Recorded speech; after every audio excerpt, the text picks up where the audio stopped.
Welcome to special drive. మనం నిన్ననే మాట్లాడుకున్నాము, వడ్డించేవాడు మనవాడైతే విస్తరి ఎక్కడ వేసుకున్నా పర్లేదు, మనం అనుకున్న స్థాయిలో మనం అనుకున్న భోజనం మన కడుపుకు చేరుతుంది అని మనం ప్రతి ఒక్కరు మాట్లాడుతుంటాం. ఇప్పుడు అదే తరహా ఒక కొత్త తరహా స్కామ్ ఇవాళ ఆంధ్రప్రదేశ్ రాష్ట్రంలో జరుగుతుంది. అందులో ముఖ్యంగా చూస్తే దాదాపుగా 353 కోట్ల రూపాయల స్కామ్ అన్నది ఇప్పటికే దానికి సంబంధించిన మొత్తం ప్లానింగ్ కంప్లీట్ అయిపోయినట్టుగా మనకు అర్థమవుతుంది.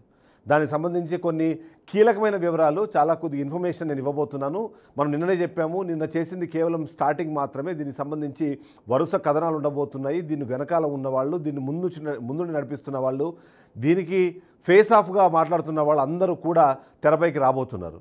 అందులో ముఖ్యంగా చూస్తే ఆంధ్రప్రదేశ్ రాష్ట్రం చూస్తున్నాము. ఆంధ్రప్రదేశ్ రాష్ట్రం విడిపోయిన తర్వాత ఎప్పటికప్పుడు మనం ముందుకు వెళ్ళాలి అంటే, అభివృద్ధి చెందాలి అంటే కొత్త తరహా ఆలోచన చేసుకొని కొత్తగా ముందుకు వెళ్ళాల్సిన అవసరం ఉన్న నేపథ్యంలో మనం ఇన్ఫ్రాస్ట్రక్చర్ డెవలప్ చేసుకునే క్రమంలో ఆ ఇన్ఫ్రాస్ట్రక్చర్ డెవలప్మెంట్నే ఇవాళ ఇన్కమ్కి ఒక సోర్సుగా మార్చుకున్న పరిస్థితి కనిపిస్తోంది. అందులో ముఖ్యంగా చూస్తే విద్యుత్ శాఖ దీనికి కేంద్ర బిందువుగా మారింది అనేది అయితే మనకు అర్థమవుతుంది.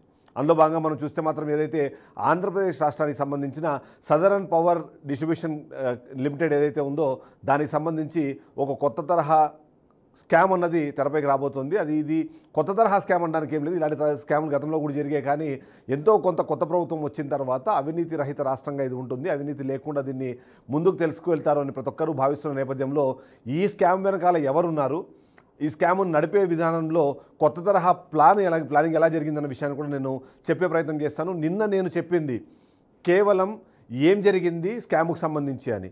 నేను మరొకసారి గుర్తు చేస్తాను. తెలంగాణ, తమిళనాడు అలాగే కర్ణాటక రాష్ట్రాలు, ఈ 3 రాష్ట్రాల్లో గతంలో ఇదే తరహా ఏవైతే ఎలక్ట్రిక్ పోల్కి సంబంధించిన టెండర్లు రిలీజ్ అయినప్పుడు అక్కడ దానికి కేటాయించిన వెయిట్ కానివ్వండి, లేకపోతే దానికి చేసిన చెల్లింపులు కానివ్వండి, వాటితో పోలిస్తే ఆంధ్రప్రదేశ్ రాష్ట్రంలో దాదాపుగా 210% ఎక్కువ కోట్ చేసేలాగా, తద్వారా పెద్ద స్థాయిలో అవినీతి జరిగేలాగా ప్లానింగ్ చేసినట్టుగా మనకు అర్థమవుతుంది. దానికి సంబంధించి నేను నిన్ననే ఇన్ఫర్మేషన్ ఇచ్చాను. ఎందుకంటే ఆంధ్రప్రదేశ్లో కాకుండా తెలంగాణ కానివ్వండి, తమిళనాడు, కర్ణాటక రాష్ట్రాల్లో 2,60,000 రూపాయలకి తయారైన లేదంటే ఇన్స్టాల్ అయిన విద్యుత్తుకి సంబంధించిన టవర్లు ఏవైతే ఉన్నాయో హైటెన్షన్ వైర్లు, అదే ఆంధ్రప్రదేశ్ రాష్ట్రానికి వచ్చేటప్పటికి 5,20,000 నుంచి 5,93,000 వరకు పెంచిన పరిస్థితి మనకు కనిపిస్తుంది. దానికి కారణాలు కూడా చెప్పే ప్రయత్నం చేస్తున్నారు. అక్కడ కన్నా ఇక్కడ ఎక్కువ స్టాండర్డ్గా ఉండేలాగా ప్రయత్నం చేశాం. అందుకనే 2,200 నుంచి 2,600 కిలోగ్రాములకు సంబంధించిన టవర్ని ఇన్స్టలేషన్ చేస్తే అదే ఆంధ్రప్రదేశ్లో 3,600 కిలోలకు పైగా ఇది ఉంటుంది అన్నది చెప్పే ప్రయత్నం చేశారు. అంటే ఎందుకు ఆ వెయిట్ పెరిగింది, ఆ వెయిట్ పెరిగే క్రమంలో ఆ వెయిట్ పెంచాల్సిన అవసరం ఎందుకు వచ్చింది, దాంట్లో కొత్తగా యాడ్ చేసిన కాంపోనెంట్స్ వల్ల వచ్చే లాభం ఏంటనే దానిపైన ఇప్పటికీ ఏం లేదు. అంతేకాకుండా ఇప్పుడు ఏదైతే మనం చెప్తున్నామో ఆ స్కామ్కు సంబంధించి విస్తుపోయే వాస్తవాలు నేను మీకు చెప్పబోతున్నాను. ఎందుకంటే ఇంకా టెండర్లు, అంటే నిన్న సాయంత్రం 5 గంటలకి టెండర్లకు సంబంధించిన టైం ముగిసింది. ఇప్పటికి ఇంకా టెండర్లు ఓపెన్ కూడా చేయలేదు. కానీ టెండర్లు ఎవరు వేశారు, ఏ స్థాయిలో వేశారు, ఫైనల్గా L1గా రాబోతున్న కంపెనీ ఏంటి, ఆ L1గా వచ్చే కంపెనీ వెనకాల ఉన్న మనుషులు ఎవరు, వాళ్లను సపోర్ట్ చేస్తున్న ప్రభుత్వంలోని పెద్దలు ఎవరు, అంతేకాకుండా ఇప్పటికే ఇందులో ఉన్న అధికారులు కానివ్వండి, గతంలో కూడా దీని మీద పనిచేసిన కొద్దిమంది సిబ్బంది ఎవరైతే ఉన్నారో వాళ్ళందరి వివరాలు కూడా నేను బయటపెట్టబోతున్నాను. ఎందుకు అంటే ఆంధ్రప్రదేశ్ రాష్ట్రానికి సంబంధించి ఎప్పుడూ అభివృద్ధి పదంలో ముందుండాలని కోరుకునే క్రమంలో అవినీతిలో ఎట్టి పరిస్థితుల్లోనూ ఒక్కసారి కూడా ఎలాంటి చిన్న అవినీతి కూడా జరగకూడదని కోరుకునే సాధారణ పౌరుల్లో మేము కూడా ఉన్నాము. బీఆర్కే న్యూస్ ఎప్పటికప్పుడు ఇలాంటిది ఏదైనా తప్పు జరుగుతోంది అంటే దాన్ని ప్రజల దృష్టికి తీసుకొచ్చే ప్రయత్నం చేస్తుంటాం. ఎందుకంటే చాలామంది భావిస్తుంటారు ఏముంది దాంట్లో జరిగిన స్కామ్ అని. కానీ జరిగే స్కామ్ డైరెక్ట్గా సాధారణ వినియోగదారులు, ఎవరైతే విద్యుత్ వినియోగదారులు ఉన్నారో వాళ్ళందరి మీద కూడా ఫ్యూచర్లో భారంగా మారబోతోంది. ఇక్కడ ఏదైతే ఎక్స్ట్రా కొటేషన్ ఇచ్చి ఎక్స్ట్రా కోట్ చేసి ఏవైతే పనులు చేస్తున్నారో దానికి జరిగే చెల్లింపులన్నీ ఆ తర్వాత ప్రజల మీద భారంగా మారబోతున్నాయి.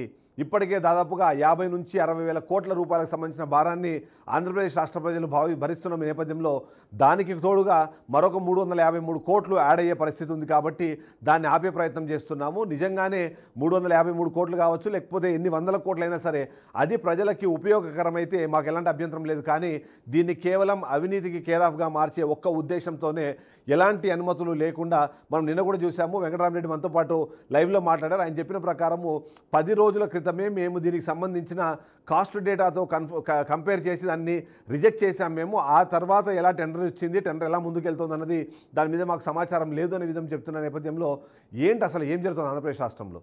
ఒక్కసారి గమనిస్తే ఆంధ్రప్రదేశ్ విద్యుత్ శాఖలో భారీ స్కామ్కి తెరలేపుతున్నారు. ఇప్పటికే ఆ దిశగా అడుగులు పడినట్టుగా కూడా తెలిసింది. దక్షిణ ప్రాంత విద్యుత్ సంస్థలో విద్యుత్ టవర్ల నిర్మాణం పేరుతో భారీ కుంభకోణానికి ప్లాన్ చేస్తున్నట్టుగా సమాచారము. ఇందులో చాలామంది ఉన్నతాధికారులు దీంట్లో కీలక స్కామ్ జరగబోతున్న స్కామ్ అన్నది మనకి వచ్చింది. నేను ఏదైతే ముందుగానే చెప్పానో 343 కోట్ల రూపాయలకు సంబంధించిన అవినీతికి దీని ద్వారా స్కెచ్ వేసినట్టుగా పూర్తి స్థాయి మంది దగ్గర సమాచారం ఉంది. మీరు ఎలా అంటున్నారో అన్న దానికి కూడా నేను ఎక్స్ప్లెనేషన్ ఇవ్వబోతున్నాను.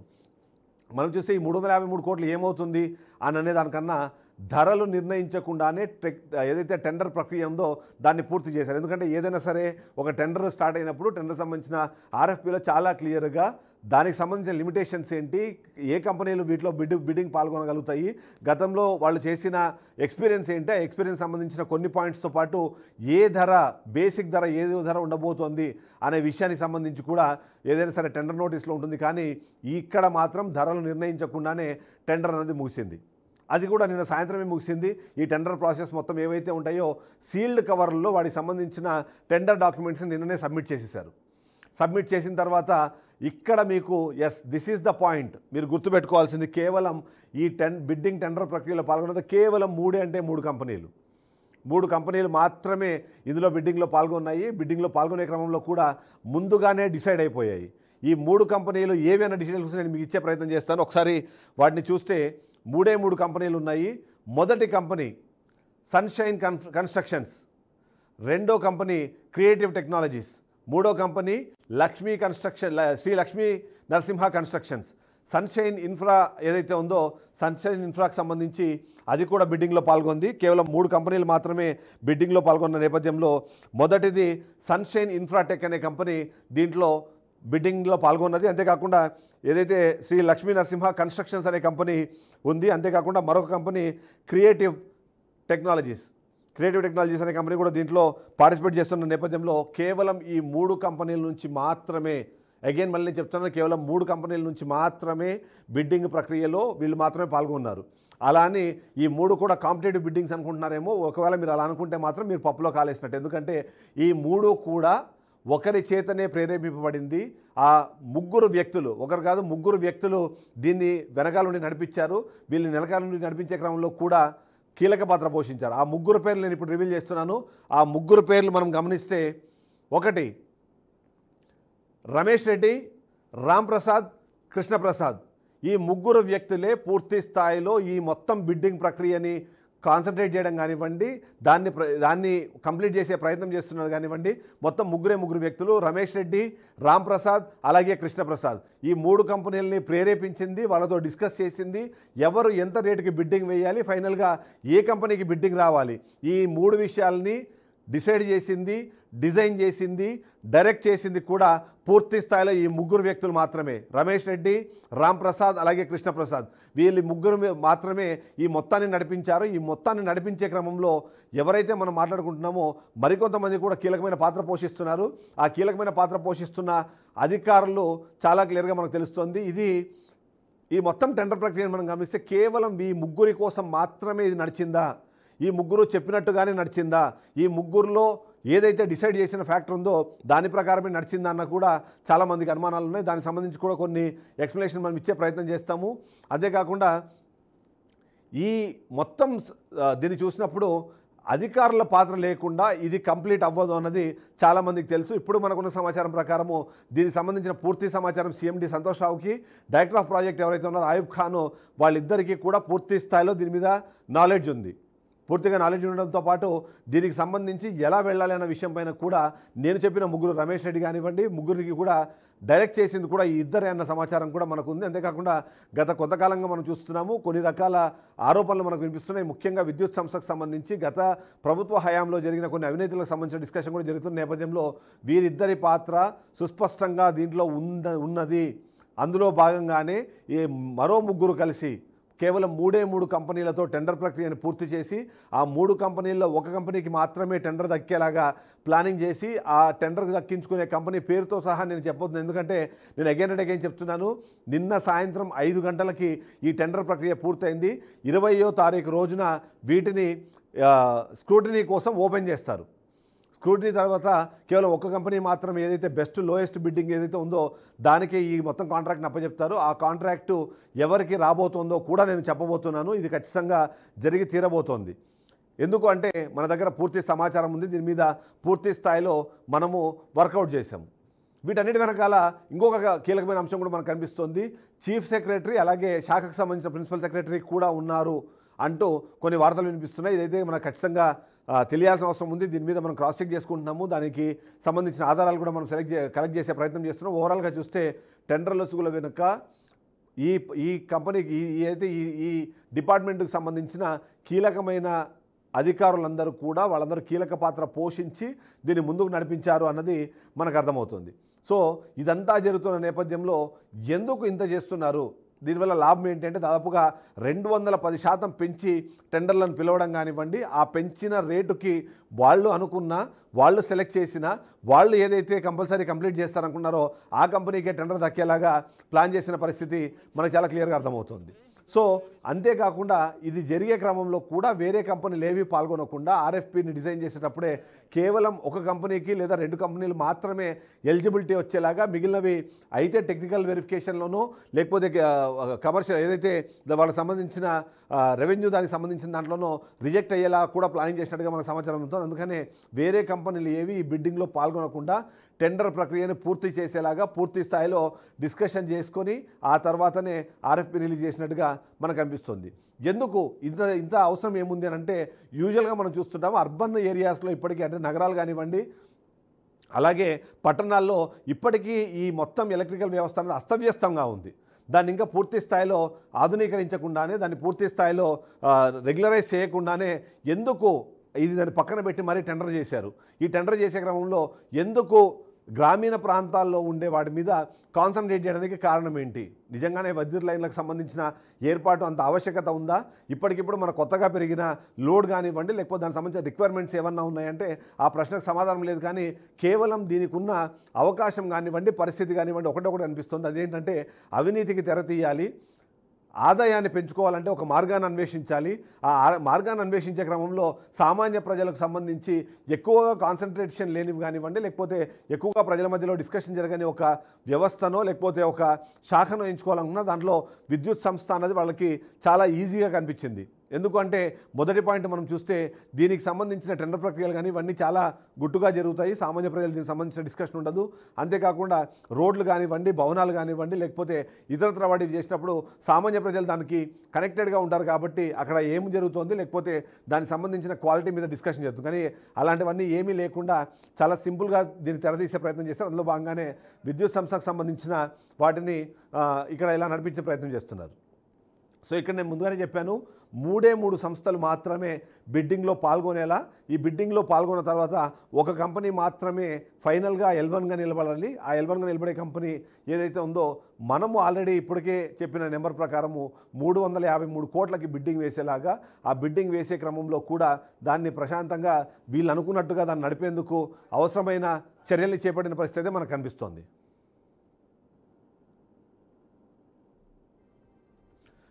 ఇక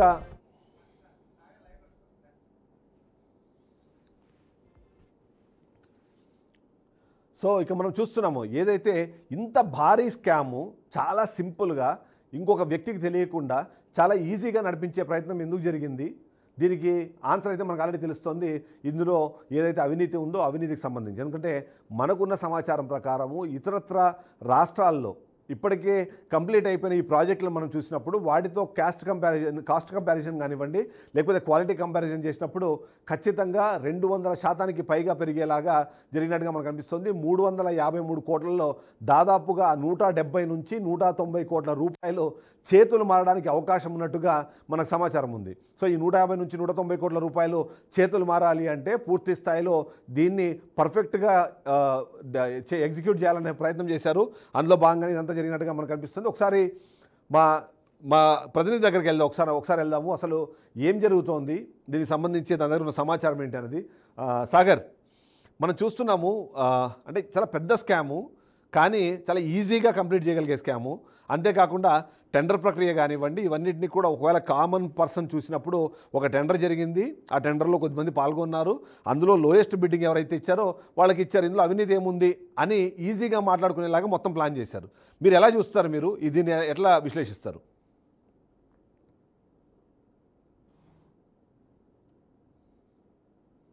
సార్, ఇప్పటికే దీనికి సంబంధించి గ్రౌండ్ లెవెల్లో ఏం జరుగుతుందో మీకు చెప్తాను. ఇప్పటికే విద్యుత్ శాఖకు సంబంధించి అనేక ఆరోపణలు ఉన్నాయి. గత ప్రభుత్వంలో, వైసీపీ ప్రభుత్వంలో 2019-24 వరకు వేల కోట్ల అవినీతి జరిగింది. ఏకంగా అమెరికా కంపెనీలకే లంచం ఇవ్వజూపారని చెప్పి అప్పుడు ఏకంగా జగన్మోహన్ రెడ్డికి నోటీసులు ఇవ్వడం, లేకుంటే ఎనర్జీ కంపెనీస్ ఏదైతే అధికారికంగా చేసే కంపెనీస్కి అవకతవకలు జరిగాయని చెప్పి పెద్ద పెద్ద కేసుల్లో ఒక అతి పెద్ద కుంభకోణం కేసుగా వర్ణిస్తూ అనేక రకాలుగా ఆరోపణలు చేస్తారు. ఇదే క్రమంలో ఇప్పుడు విద్యుత్ శాఖలో మీరు చెప్పినట్టుగానే 300 చిల్లర కోట్లు, అంటే 300 కోట్లకు పైనే అవినీతి జరిగేందుకు అవకాశం ఉండే విధంగా ఇప్పుడు బిడ్లు దాఖలు చేశారనే విషయం మీద కూడా ఇప్పుడు చర్చించుకుందాం. ఎందుకంటే ఇప్పుడు ప్రస్తుతం నెల్లూరు జిల్లాలో, ఉమ్మడి నెల్లూరుకు సంబంధించి అనేక కాంప్లెక్స్లు, ఇటు కమర్షియల్ కావచ్చు, లేదంటే హౌస్ హోల్డర్స్ కావచ్చు, మీటర్స్ కొత్తగా బిగిస్తూ ఉన్నారు. అసలు ఈ మీటర్లు ఎందుకు కొత్తగా బిగిస్తున్నారు, అసలు ఈ వ్యవహారం ఏంది, ఈ వ్యవస్థ ఏంది అడిగేందుకు అక్కడ సరైన పర్సన్ కూడా ఉండరు. ఇప్పటికే గతంలో చూసుకుంటే ₹2 ఒక యూనిట్ ధర ₹2.40 నుంచి ₹2.70 కొనే యూనిట్ ధరను ప్రస్తుతం ₹4.20 నుంచి ₹4.40 వరకు యూనిట్ కొంటున్నామని చెప్పి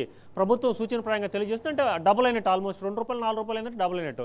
సో మొత్తం మీద చూసుకుంటే మీరు చెప్పినట్టు 170 నుంచి 190 కోట్ల రూపాయలు కావాల్సింది 350 కోట్ల రూపాయలు బిడ్డు దాఖలు చేసేటట్టు. అదే దీనికి సంబంధించి వాళ్ళు ముందుగానే ప్లాన్ చేసుకున్నట్టు మనకి ఈ సమాచారం అంతా బట్టి చూస్తుంటే తెలిసేది.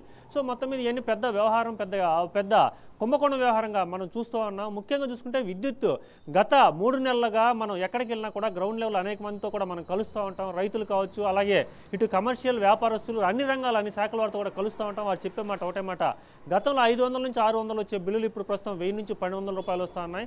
అలాగే ముఖ్యంగా 3000, 4000 రూపాయలు వచ్చే బిల్లులు 10-12 రూపాయలు వస్తున్నాయని చెప్పి అనేక మంది కూడా చెప్తున్నమాట. ఇవన్నీ కూడా ఎక్కడ ఛార్జెస్ పెరుగుతూ ఉన్నాయి, ఎందుకు ఛార్జెస్ పెరుగుతూ ఉన్నాయి? ప్రభుత్వం చూస్తే కూటమి నేతలు కావచ్చు, చంద్రబాబు నాయుడు నేరుగా ఒకటే మాట చెప్పారు. గత ఎన్నికలకు ముందు కూడా ప్రచారాల్లో ముఖ్యంగా ఎక్కడ కూడా కరెంట్ ఛార్జీ పెంచమని చెప్పారు.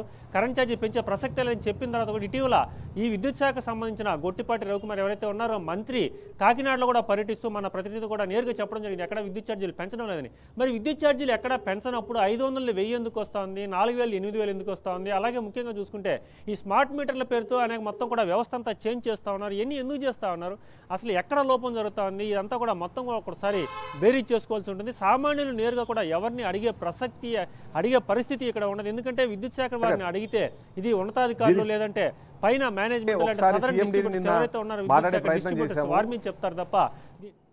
సీఎండీతో నిన్నే మనం మాట్లాడే ప్రయత్నం చేశాము. సీఎండీ నిన్న బిజీ ఉన్నాను, మళ్ళీ మాట్లాడుతాను అన్నారు. అదే సందర్భంలో మనము ఏపీఆర్సీకి సంబంధించిన వెంకటరామరెడ్డితో మాట్లాడినప్పుడు చాలా క్లియర్గా చెప్పారు. కాస్ట్ షీట్కి ఇక్కడ ఉన్న రెగ్యులర్ నెంబర్స్కి ఏవైతే ఉన్నాయో ఆ డిఫరెన్స్ అనేది చాలా క్లియర్గా కనిపిస్తుంది అన్నది.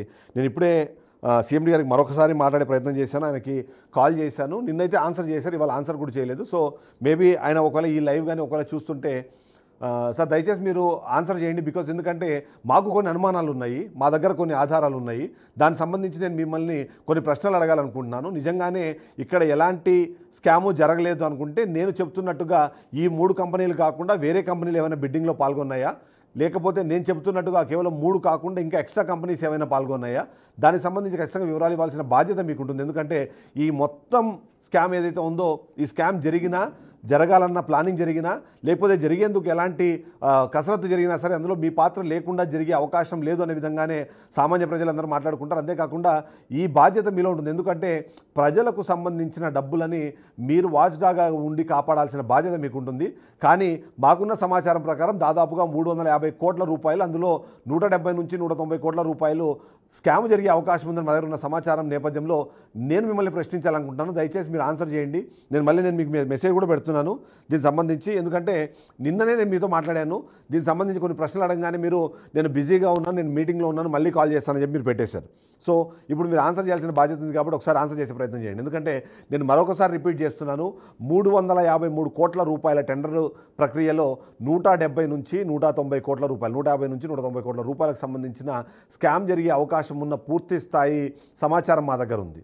లేకపోతే ఇంకా బిడ్లు కూడా ఓపెన్ చేయకముందే ఏ కంపెనీలు బిడ్లో పాల్గొన్నాయి, ఏ కంపెనీకి బిడ్ రాబోతోంది, L1గా నిలవబోయే కంపెనీ ఏదన్న దాన్ని నేను ముందుగానే చెబుతున్నాను అంటే మా దగ్గర ఎలాంటి సమాచారం ఉందో మీరు అర్థం చేసుకోవాలి.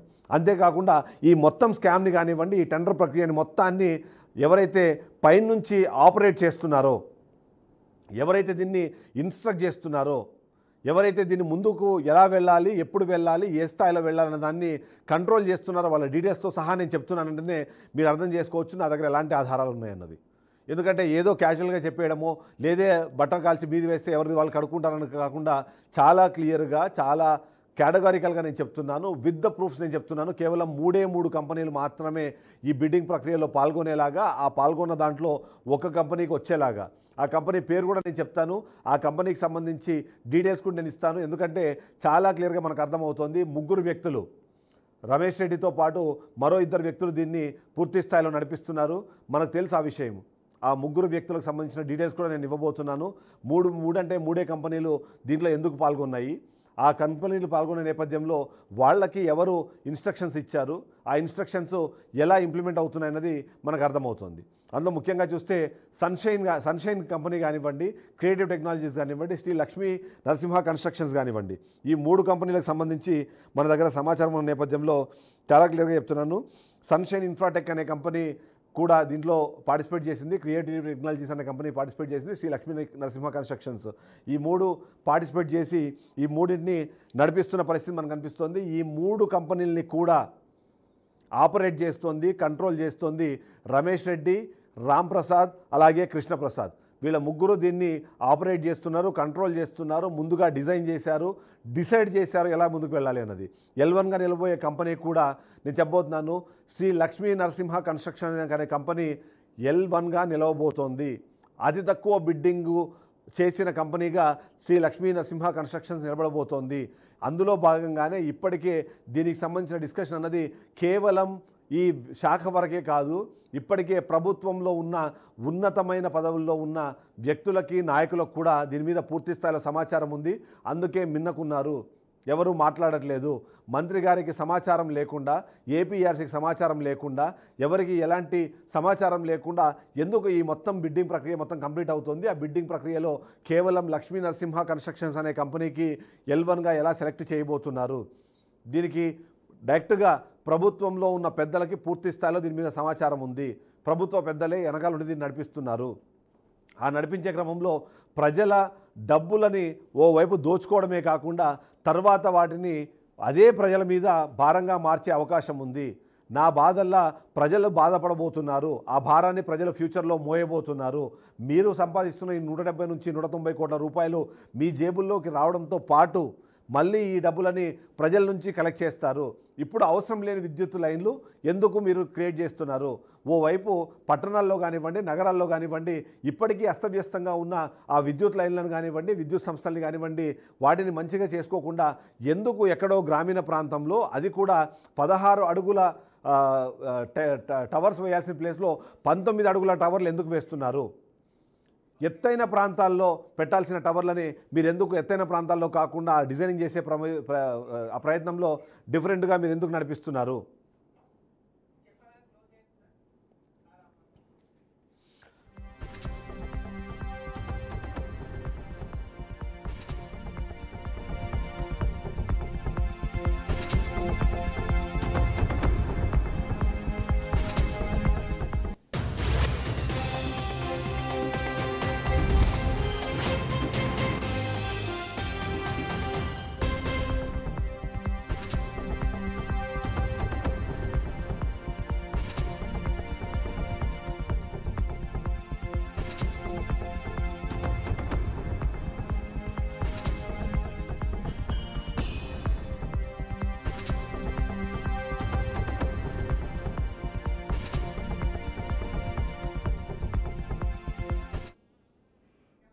సో ఇప్పుడు పేర్లతో ప్రారంభించాను. నెక్స్ట్ ఎవరికి ఎన్ని డబ్బులు ముట్టబోతున్నాయి, ఎవరు ఇందులో కీలక పాత్ర పోషించడంతో పాటు వాళ్ళు డబ్బులు ఎంత దాంట్లో ఇన్వెస్ట్ చేయబోతున్నారు, ఈ 3 కంపెనీలకు సంబంధించిన ఎవరైతే ప్రతినిధులు ఉన్నారో వాళ్ళు ఏం చేస్తున్నారు, ఎందుకు శ్రీ లక్ష్మీ నరసింహ కన్స్ట్రక్షన్స్ కంపెనీకి L1గా డిసైడ్ చేశారు, ఆ సందర్భంలో ఏం జరగబోతుందన్న విషయాలపైన కూడా పూర్తి స్థాయిలో వివరణ ఇవ్వబోతున్నాను. దానికి సంబంధించిన ఆధారాలు నేను బయటపెట్టబోతున్నాను. సో ఇవాళ మనం మొన్న చేసిన ఎపిసోడ్ 1, ఇవాళ ఎపిసోడ్ 2 ఇలాంటి ఎపిసోడ్లు కంటిన్యూస్గా రాబోతున్నాయి. ఆ 353 కోట్లకు సంబంధించిన ఏదైతే నేను చెప్పానో ఆ టెండర్ రద్దు అవ్వాలి, అసలైన రేట్లకి ఏదైతే ఇతర రాష్ట్రాల్లో ఉన్న రేట్లకు అనుగుణంగా ఇక్కడ కూడా రేట్లకు సంబంధించిన డెసిషన్ అవ్వాలి, అదే రేట్లకి ఇక్కడ ఈ టెండర్ కంప్లీట్ అవ్వాలన్నదే మా ప్రయత్నం తప్ప వేరే ఉద్దేశం లేదు.